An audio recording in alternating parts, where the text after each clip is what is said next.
Okay, students, let us move on to the second session, and we were discussing exception and interrupt handling schemes. And in this second session, we will be learning exception priorities and link register offsets.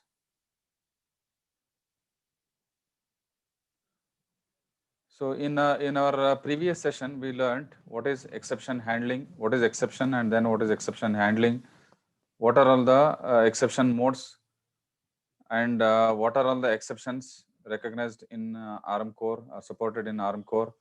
And then we learned what is vector table and what were the vector addresses associated with different exceptions. So now let us start with this module. Now, exception priorities. So why is exception prioritization required? Exception prioritization is required because exceptions may occur simultaneously. They are not scheduled. Their exceptions may occur anytime. So there is a chance that exceptions occur simultaneously. So when exceptions occur simultaneously, we should have some mechanism to handle them, like which exception should be handled first and which exception may be handled later. So this is called so deciding on which exception should be handled first is called as prioritization. And ARM processor core has set some its own hardware prioritization. I mean priority. So the priority is like this. Reset exception is at the highest priority, and then data abort exception is at the next priority.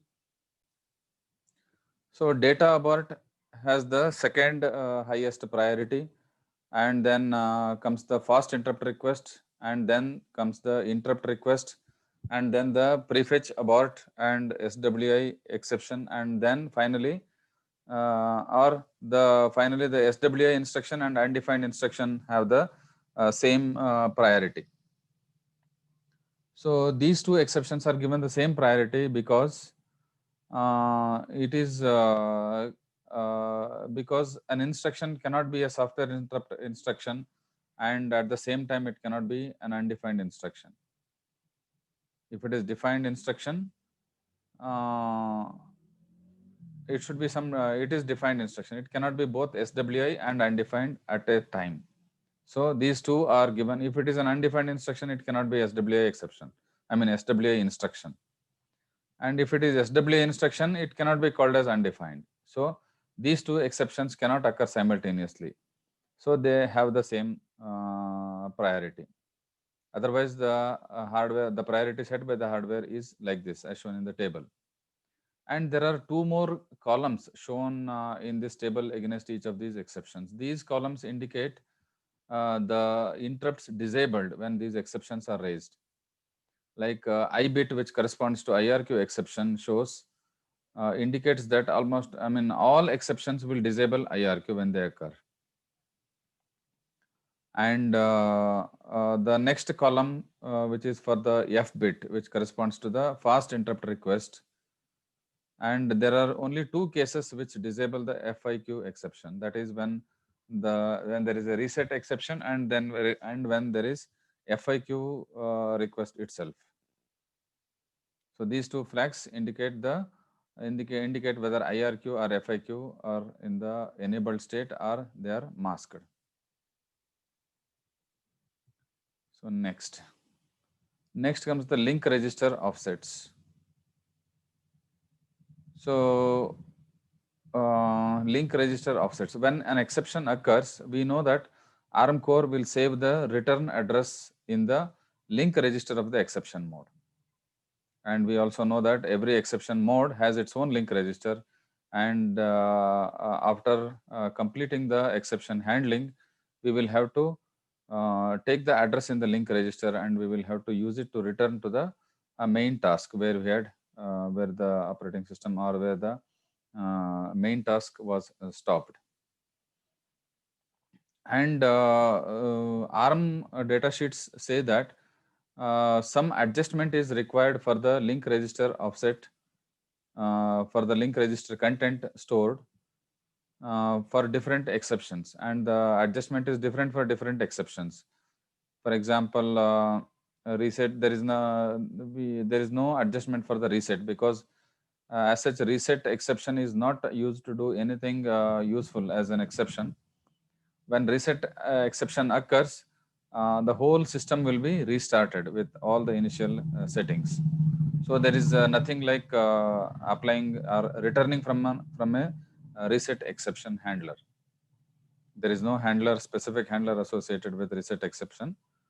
It is just the reset process is just treated as an exception. That's all.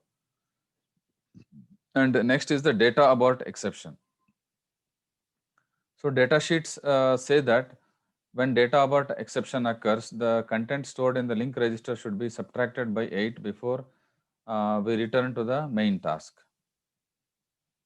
And we will discuss why these corrections are to be applied in detail next. First, briefly discuss what are all the adjustments to be applied. FIQ and IRQ exceptions require subtraction of 4 from the link register content before we return. And prefetch, and also the prefetch abort exception, which requires subtraction of 4 from the link register content. And SWI exception and undefined instruction exceptions does not require any adjustment to the link register content. Why is it that different exceptions have different adjustments, different amount of adjustments to be applied to the link register content? To understand that better, we will have to look at what happens when these exceptions occur into the pipeline. So let us see that. So let us take an example of data abort exception. So data sheets say that we will have to subtract 8 from the content of the link register when there is a data abort exception. And let us take a small example code which is run on the ARM core. So at you please notice the memory locations, memory addresses, and what are all the changes happen to the how the PC moves, and what happens in each of the clock cycles. In clock cycle 1, the first instruction, which is at 1148, is fetched. Let us say the first instruction is move R1 comma 0 cross BC, immediate value BC. That is first fetched in the first clock cycle. And next, in the next clock cycle, the next instruction, that is move R5 comma R6, is also fetched. And when in the second clock cycle, when the second instruction is fetched, first instruction will have moved to the decode stage. And notice what happens in the third clock cycle. In CC3, the instruction at 1150 is fetched, that is strb R3 comma in bracket R1 comma hash 0 cross 0 0. So here what it is trying to do is it is trying to copy or it is sorry, it is trying to store R3 store R3 store a byte in R3 to a memory location which is at an offset address of 0 from the address stored in register R1. And since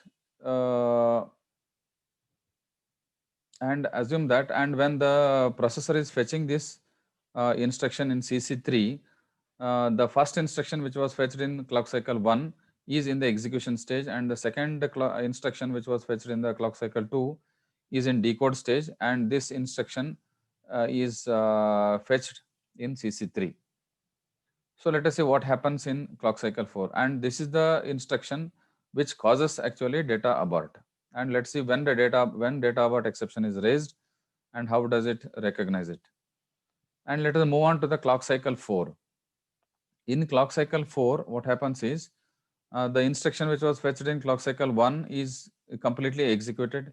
It moves out of the pipeline, and the instruction which was fetched in clock cycle 2 will come to the execution stage now, and the wrong instruction which was fetched in CC3 has come to the decode stage now, and the new instruction LDR R4, which is at 1154 memory location, is fetched in this clock cycle. And let us move on to the clock cycle 5 now. So by the time we reach the clock cycle 5, the instruction which was fetched in CC2 and which was in the execution stage is completed execution, and the instruction which was fetched in CC3 at 1150 has come to the execution stage now. Now this is the instruction which causes data abort. So, and when data abort occurs, notice the observe where the program counter is pointing to and what is the status of the pipeline.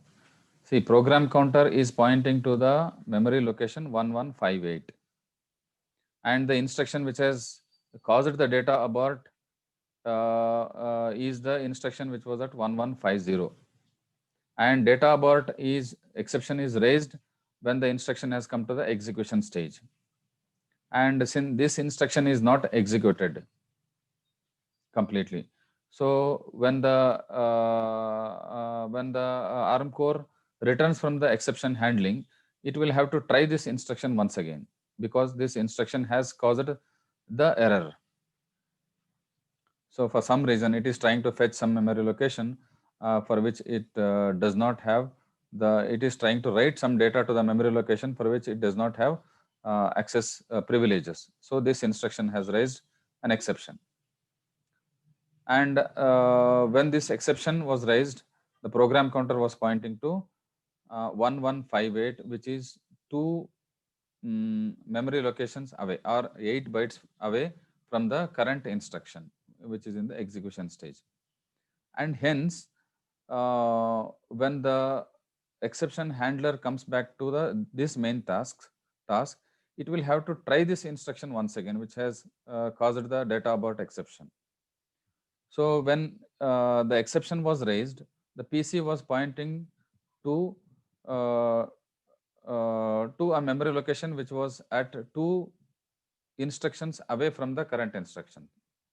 So we will have to apply some correction so that program counter will correctly point to the instruction which had caused the data abort exception. So in this case, since PC is pointing to 1158, and if we subtract 8 from this 1158, we will come back to the correct instruction which had in fact caused the data abort exception. And we can try this instruction once again. So these exception handlers try to correct that error and come back and then try the instruction once again. So we need to apply a correction of 8 to the content in the link register so that we will come back to the correct instruction where we had or which had actually caused this error. So this is the reason why a correction of 8 has to be applied in case of data abort exception. So you will understand this better by watching this small video. I'll play a small animation so that it will make things clear. So you just keep observing the changes in the program counter as it progresses.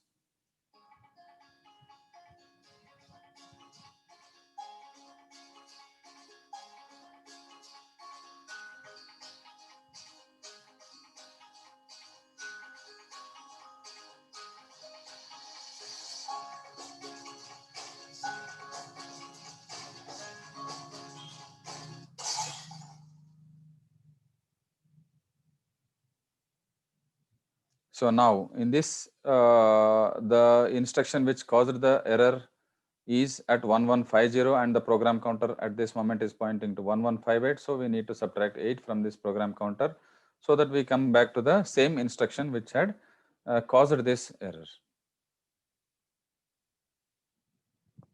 Now let us move on to the next exception.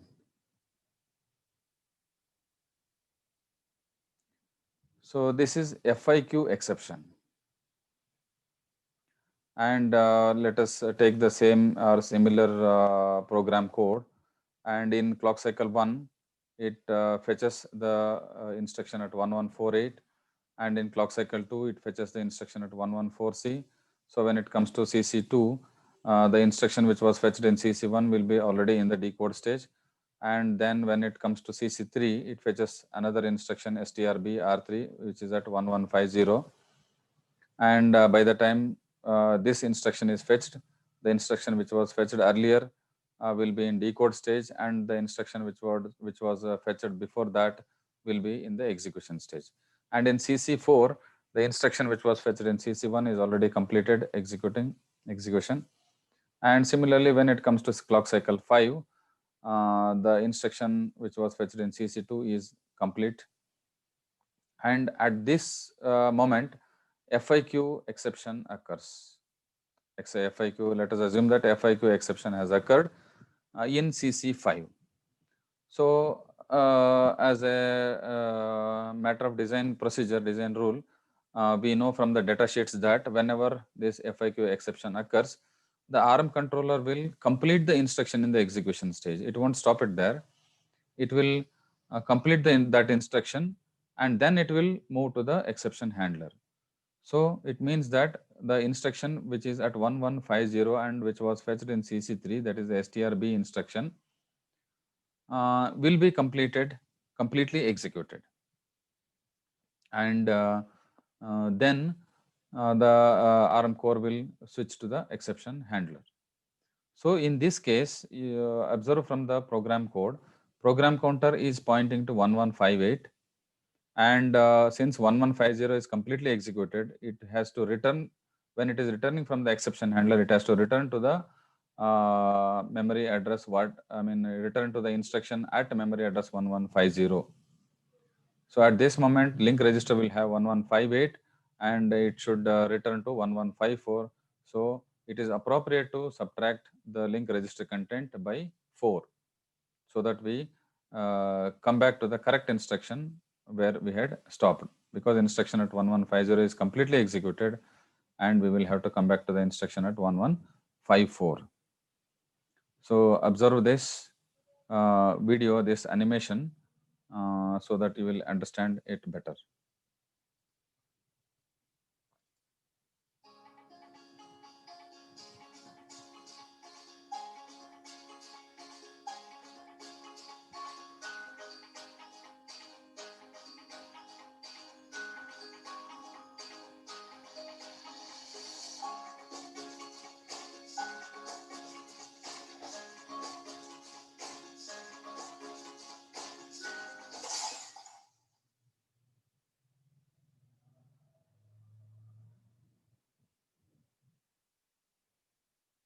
So instruction at 1150 is completed and we will have to come back to 1154. PC is pointing to 1158. So we need to subtract 4 from the link register content.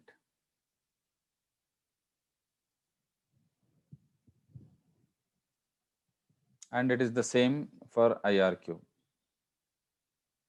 So now let us move on to the next exception, that is the prefetch abort exception. So in case of prefetch abort exception, assume that it has already fetched the instruction at 114C in CC2, and in CC3 it is fetching the instruction at 1150, and assume that attempt results in memory fault. So it cannot fetch the instruction at 1150, and instruction which was fetched in CC2 at 114C is in the decode stage, and instruction which was fetched from 1148 in CC1 is already in the execution stage, and this attempt in CC3 has resulted in memory fault. So this doesn't mean that ARM core will raise an exception right at this point, although ARM core has come to know that this memory fetch or this instruction fetch has resulted in memory fault and there is an exception, but it won't raise that exception right there, because it has already fetched 2 instructions before that, and they may be some branch instructions. If it stops here, it will be wrong.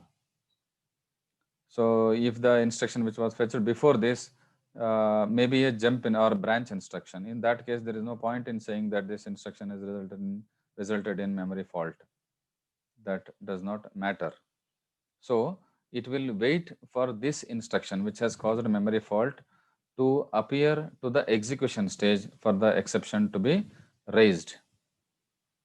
But once the ARM core understands that this memory fetch has failed, it won't progress with the or it won't continue with fetching the instructions, and it will stop PC where it was.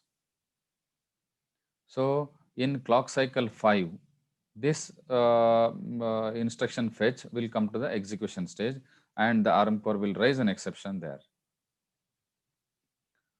So at this point, you may notice that the program counter is pointing to instruction 1154, and the instruction which caused this memory fault or this prefetch abort is at 1150.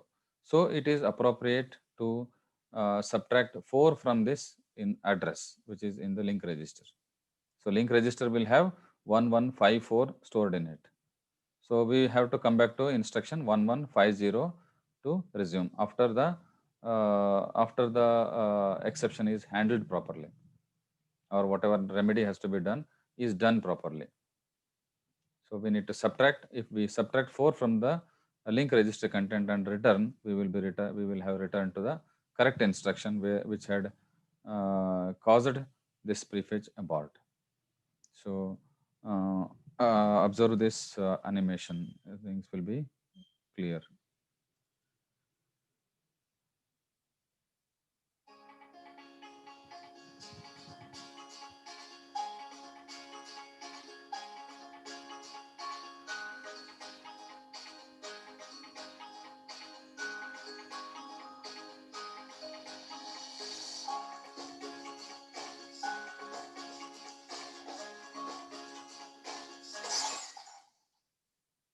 So program counter has stopped at 1154, and we will have to return to 1150. So we will have to subtract 4 from the content of the link register.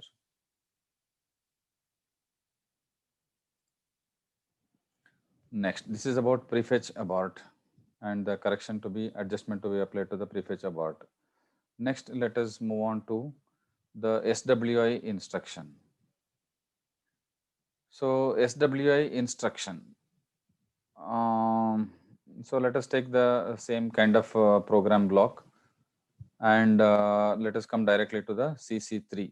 In CC3, a new instruction is fetched, that is SWI, and the instruction which was fetched in CC2 is already in the decode stage, and the instruction which was fetched in CC1 is already in the execution stage. And in CC4, what happens is SWI moves to the decode stage. Immediately after taking up the SWI instruction for decode, the ARM core understands that this instruction is going to cause an exception. So there is no point in advancing the program counter and fetching the next instruction, because anyway it has to take a branch to the exception handler. So it won't increment the program counter, and it won't try fetching the next instruction. But it won't raise the exception there. It will wait for the SWI instruction to reach to the execution stage to raise an exception. So in the clock cycle 5, when the SWI instruction reaches the execution stage, it raises an exception. So in this case, you may notice that since program counter is at 1154, and the instruction which was at 1150 caused the exception, and it is completely executed. The intention of that instruction was to raise an exception, and that is done. So there is no point in returning to that instruction. So a program counter is correctly pointing to the next instruction to be executed after the exception. So this address will be stored in the link register, and it does not require any adjustment to be done to return to the main task and to resume with the execution. So in this case of SWI instruction, we do not apply, or it does not require any correction to be applied to the link register content. And what's this video for? I mean, what's this animation for this?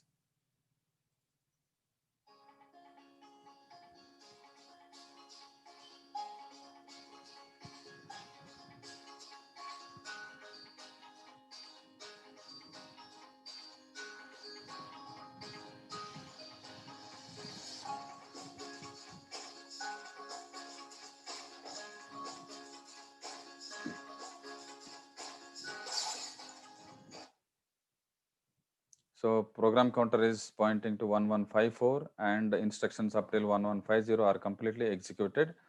So the link register will have address 1150, which is the correct address we need to return from the exception handler.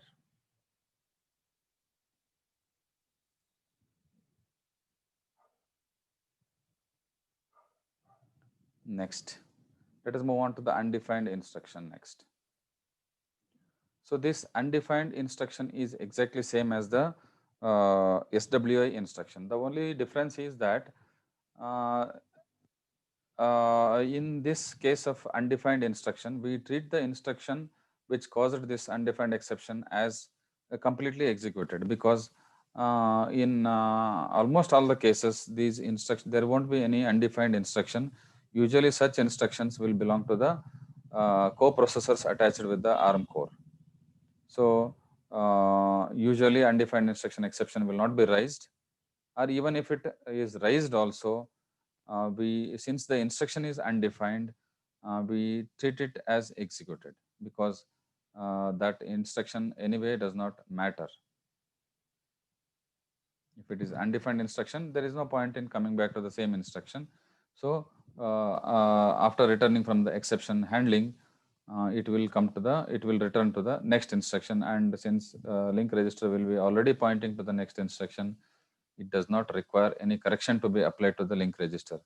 And it all depends on the embedded system designer, and if he wants to rectify that undefined instruction and wants to retry that instruction, he may have to apply the correction also.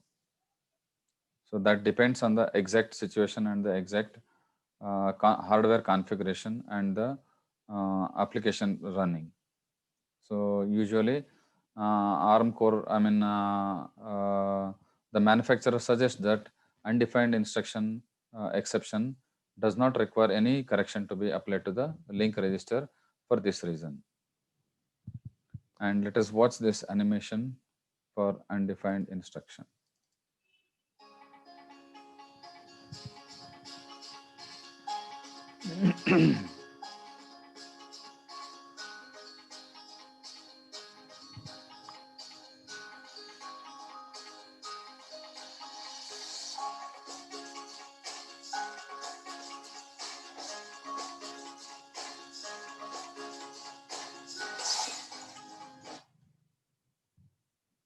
So program counter is at 1154 and we need to return to 1154, and we need not apply any correction or any adjustment to the link register.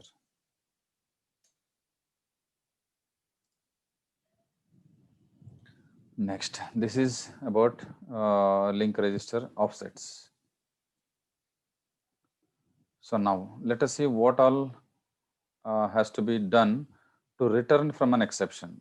So till now we learned what all happens when exceptions are raised and how to switch to the exception handler or how to branch to the exception handler, and what were the link, vector table, what were the vector addresses, everything we learned.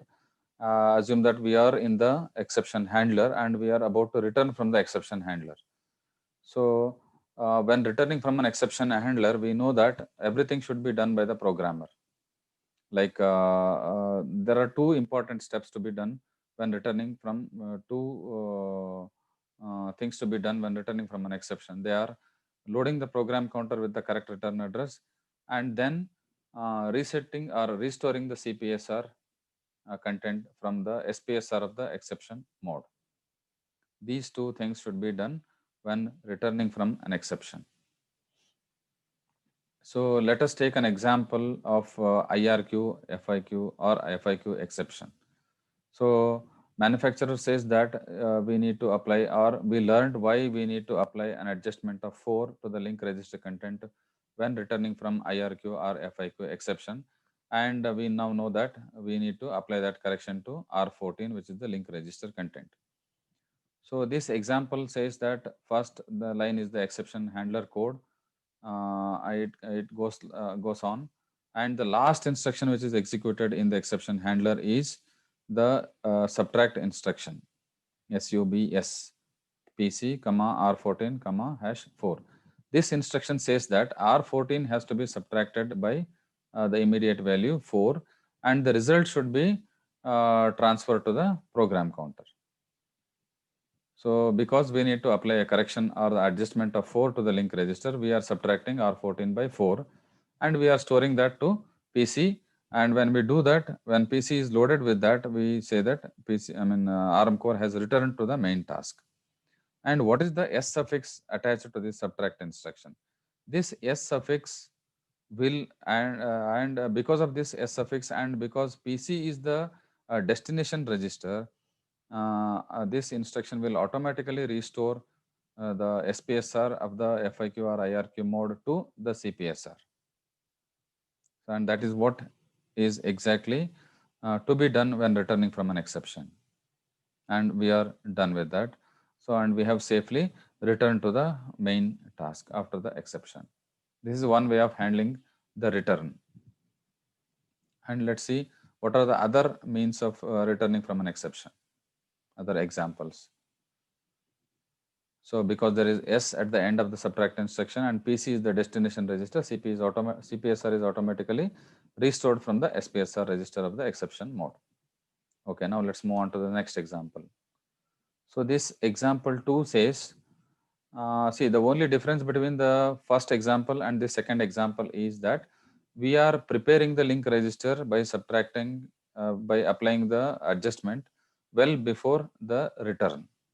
And in the last instruction, when returning, we are simply storing the link register content to program counter, and we are restoring the CPSR. So it can be done in this way also. And in this instruction also, since there is a suffix and since PC is the destination register, CPSR will be automatically restored from the SPSR of the exception mode. Let's move on to the next example. That is example 3. So in this example is also similar to the earlier examples, but the difference in this example is in the beginning, after applying the necessary correction to the link register, we are storing the registers which will be probably used in this exception handling. We are providing a backup for these registers, or for the registers which will be used in this exception handling, that is the registers R0 to R3 and the link register. Everything will be stored on stack. And at the end, when returning from an exception, see, everything will be done in one single instruction, that is the LDM FD last instruction. So what this instruction does is it restores PC. It first restores the registers which were pushed to which were saved on stack. We call this as context saving. So that context will be restored first, and then program counter will be loaded with the link register, because the link register was the last instruction pushed. The first instruction pushed, and it will be the last instruction restored now. Sorry, the last register restored now, and it will be restored directly to the program counter. See, the other registers R0 to R3 will be restored to the respective registers, but the link register which was pushed will be restored to the program counter. This is the other way of loading PC with the return address.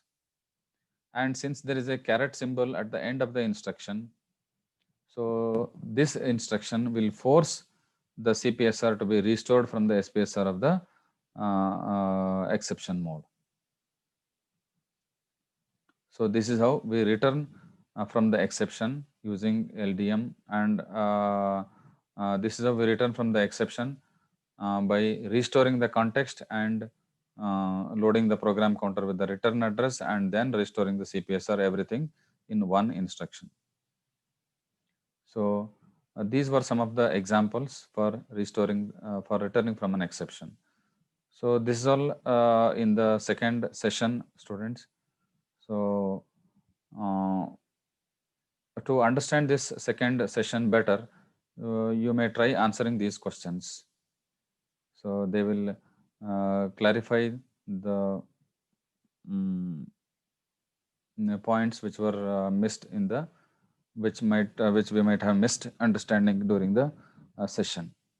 So let us try answering these questions. Question number 1. What is the link register offset for reset? What is the link register offset for reset exception? So link register offset for reset exception, as I told you earlier, is not defined because we don't normally write any exception handler for reset exception, because there is nothing like returning from the reset exception, because we are not using reset exception for doing anything useful as an exception. When ARM core is reset, the whole system will be restarted from the beginning. So it is not defined. The answer is undefined. Next, what is the correction to be applied to the link register while returning from FIQ handler?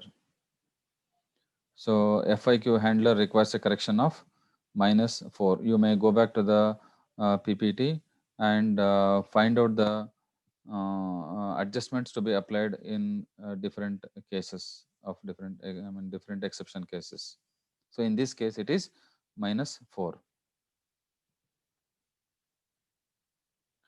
Next, what is the correction to be applied to the link register while returning from data abort exception? So the answer is -8 in case of data abort exception. Next question, FIQ exception will set which bit? Will set both I bit, will set I bit. The options are like this. It will set I bit, it will set F bit, it will set both I and F bits, and it neither sets I nor sets F bit. Which is the correct answer? FIQ exception actually sets both I and F bits. You can observe this in the table which showed us the exception priorities. You may go back to the table which shows the exception priorities to understand this.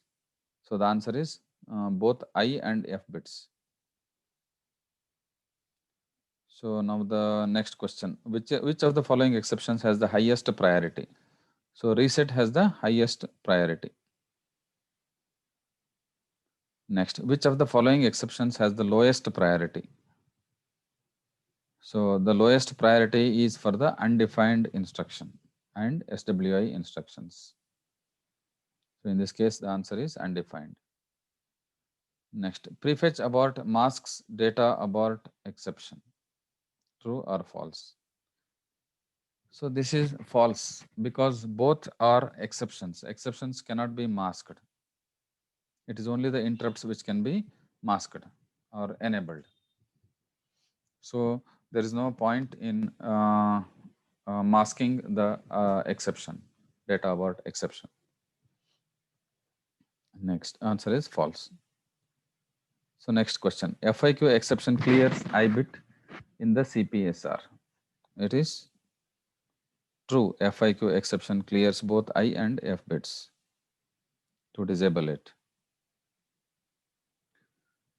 Next, SWI exception has higher priority than undefined instruction, undefined exception.